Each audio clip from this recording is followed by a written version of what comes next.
can recall one of my fondest memories from when I was just 6 years old. On a bright spring day in Detroit, Michigan, I ran towards my father, the person who walked through the door each day in an iron shirt, khaki pants, and sometimes fruit Mentos as a gift. But today, he was wearing black flowing robes that touched his ankles and a square-topped hat with a gold tassel on the side. On that day, he wasn't just my father. He was part of the 2006 graduating class of the University of Detroit Mercy. Despite having come to a new country as an immigrant and leaving his family behind, he had worked to get his education again in a different language and done so successfully. I proudly gazed up at my father.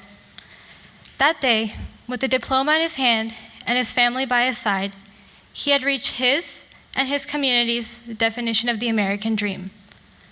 But now, the American dream is not quite the same as it was just 10 years ago. The internet has significantly changed the way I and others of my generation have connected with each other.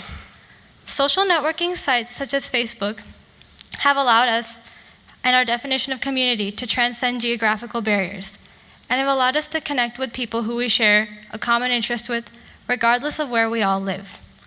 For example, one of my hobbies is writing. In fact, I recently joined an online group that encourages girls to engage in writing assignments on a weekly basis. I noted that upon joining this program, one of the first things we were all encouraged to do was join a Facebook group with the other girls in the program. In this group, there were girls from all across the world, over 400 of us, who all shared one similarity: our interest in writing. And we don't just talk about writing in this group either.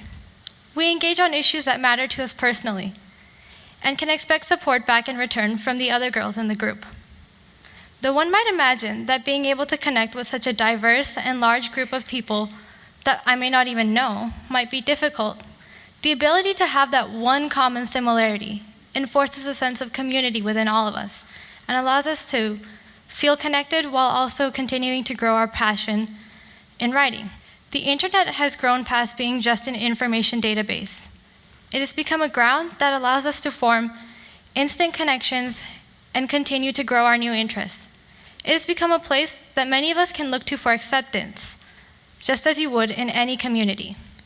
The instant connection to the rest of the world allows us to know what's going on at any moment, anywhere in the world, instantly. It allows us to understand the issues a small town on the other side of the world might be facing, or more insights on global crises, and ways that we can contribute to helping efforts. This allows us to look outside of the community that we're surrounded by physically and understand our global community just a little bit better. This has also encouraged the millennial generation to be globally conscious.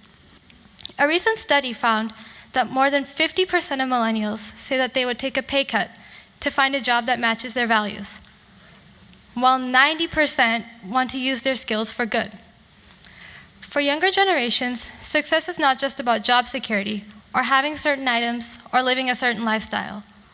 Success is not just a paycheck, but rather it's found in making a difference based on the issues that are brought to our attention through social media and through the internet. Think of it as a domino effect.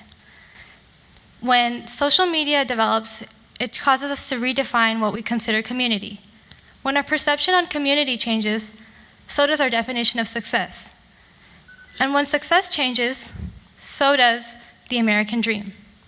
For me, seeing my father graduate at a young age inspired me to want to go out and get that degree for myself someday and get my own education.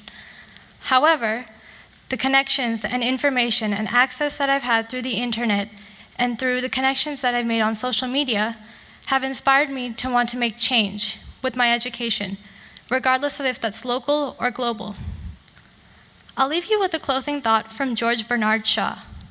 Progress is impossible without change, and those who cannot change their minds cannot change anything. While it's easy to meet change with resentment, if we all open our minds and accept the American dream as a dynamic one, and accept the millennial generation for its individuality, I believe that's key to our progress as a nation and a world. Our dream isn't just an American dream, but a global one. Thank you.